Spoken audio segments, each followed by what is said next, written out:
तो आज की इस वीडियो में हम टोटल 10 रिकॉर्ड की बात करने वाले जो आज तक रेसलमेनिया 37 रेसलमेनिया टोटल हो चुके हैं। उसमें आज तक कौन से रिकॉर्ड बने हैं। और गाइस अगर वीडियो पसंद आए तो चैनल को भी सब्सक्राइब कर देना और वीडियो को भी लाइक कर देना प्लीज। बिना टाइम वेस्ट कर सीधा पहले रिकॉर्ड पे चलते हैं। जो हम जानते हैं रेसलमेनिया में बहुत सारे टाइटल चेंज होते हैं, हर साल होते हैं। और सबसे पहला टाइटल चेंज हुआ था रेसलमेनिया 1 के 6th मैच में, जिसमें टीम थी the Iron Sheik and Nikolai Volkoff, जिन्होंने फेस करना था WWF tag team champions the US express को। और इसमें टाइटल चेंज हुआ था सबसे पहली बार रेसलमेनिया में। सबसे पहला सबमिशन विक्ट्री हुई थी रेसलमेनिया 1 के फर्स्ट मैच में, जिसका मैच था the Santana versus the Executioner. The Santana one of the most famous star भी थे 80s में, 1980s में, और उन्होंने मैनेज करा था अपनी विक्ट्री लेना सबमिशन से दी एग्जीक्यूशनर के अगेंस्ट। और हम उसके बाद जानते भी है कितनी सारी सबमिशन विक्ट्रीज हुई है। तो रेसलमेनिया 30 का मेन इवेंट जो हुआ था Batista versus Randy Orton versus Daniel Bryan, जिसमें डैनियल ब्रायन ने बटिस्टा को टैप आउट करा दिया। कितना बड़ा मोमेंट था वो। और भी बहुत सारे हुए, तो अब इधर चलते हैं नेक्स्ट रिकॉर्ड पे। तो रेसलमेनिया जो WWE का पूरे साल का सबसे बड़ा इवेंट होता है। इसमें आपको पता ही होगा कि बहुत सारे लेजेंड्स भी compete करते हैं एक मैच में साल में जरूर बहुत टाइम। लेकिन सबसे जो ओल्डेस्ट पर्सन है जिन्होंने आज तक रेसलमेनिया में मैच में compete करा है, उनका नाम है जिमी स्नूका, जिन्होंने compete करा था रेसलमेनिया 25 में जो हुआ था 2009 में। उन्होंने टीम अप करा था hall of fame rowdy Piper और द ड्रैगन, और ये 3-on-1 मैच था क्रिस जेरिको के अगेंस्ट। लेकिन इसमें क्रिस जेरिको सक्सेसफुल हो जाते हैं इन तीनों को हराने में, और वो अपनी विक्ट्री लेते हैं रेसलमेनिया 25 में।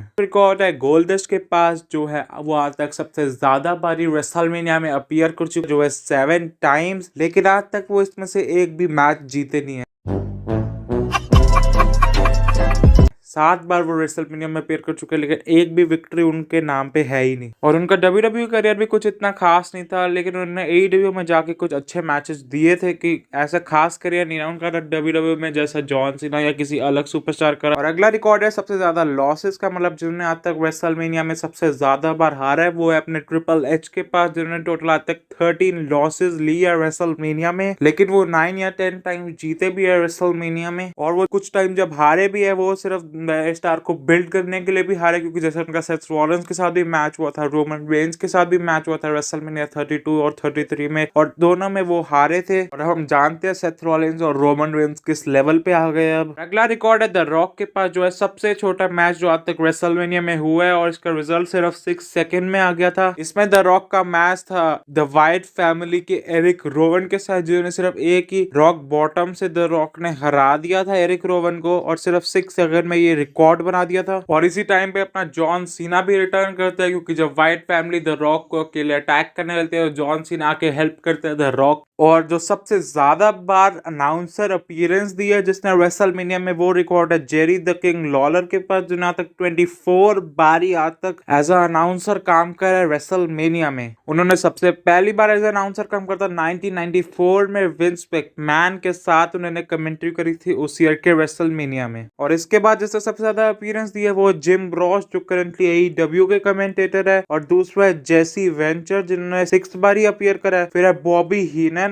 और फिर है गोरिल्ला मॉनसून। और रेसलमेनिया आज तक सबसे ज्यादा बार जिस स्टेट में हुआ है वो है कैलिफोर्निया, जिसमें आज तक टोटल 6 टाइम रेसलमेनिया हो चुका है। सबसे पहली बार कैलिफोर्निया में हुआ था रेसलमेनिया 2, जो हुआ था 1986 को। और अगले साल का जो रेसलमेनिया 39 है वो भी सोफा स्टेडियम में होने वाला है, जो कैलिफोर्निया में है। तो वो 7 टाइम होगा जब रेसलमेनिया होने वाला है कैलिफोर्निया में। रेसलमेनिया में यंगेस्ट मेन इवेंटर का आज तक रिकॉर्ड रहा है, वो रिकॉर्ड रहा है बीस्ट इनकार्नेट ब्रॉक लेसनर के पास, जिन्होंने सिर्फ 25 इयर्स ऑफ एज रेसलमेनिया 19 को कर्ट एंगल के अगेंस्ट WWF चैंपियनशिप के लिए मेन इवेंट करा था। उन्होंने सबसे पहली बार अपना WWF में डेब्यू करा था, वो था 2002 में, जस्ट रेसलमेनिया 18 के बाद वाली रॉ में। और फिर उसके बाद वो किंग ऑफ द रिंग जीत गए और द रॉक को समर स्लैम में हरा के WWF चैंपियन बन गए। लेकिन उसके बाद ब्रॉक लेसनर ने चैंपियन छोड़ दी, लेकिन तब भी वो 2003 का रॉयल रंबल जीते थे, और उन्होंने कर्ट एंगल को चैलेंज करा था for undisputed WWE championship WrestleMania 19 का मेन इवेंट। और अगला रिकॉर्ड है जिन्होंने आज तक मेन इवेंट करा है रेसलमेनिया में, जो 1990s में बॉर्न हुई है, उससे पहले नहीं, वो रिकॉर्ड है साशा बैंक्स के पास। इन्होंने मेन इवेंट करा था पिछले साल का रेसलमेनिया में, जिनका उनके अगेंस्ट मैच था वो थे Bianca Belair for SmackDown women's championship. Sasha Banks का बर्थडे आता है, मतलब साशा बैंक्स जब बॉर्न हुई थी वो होता है जनवरी 26, 1992 और उन्हें 29 इयर्स की एज में रेसलमेनिया को मेन इवेंट करवा था। और साशा बैंक्स जब जितनी एज की थी वो सिर्फ एक हफ्ता यंगर थी रिक फ्लेयर से, जब रिक फ्लेयर ने अपने टाइम पे मेन इवेंट करा था सबसे पहली बार। इसी के साथ आज की मजदूरी यहीं खत्म करते हैं। अगर तुम्हें वीडियो पसंद आई तो लाइक मारो यार, और अगर तुम लोग नए हो तो सब्सक्राइब करो। वो जो लाल वाला बटन है उस पर फूट फेंक के मारो या फिर मोमबत्ती, मुझे नहीं पता, बस क्लिक हो जाना चाहिए।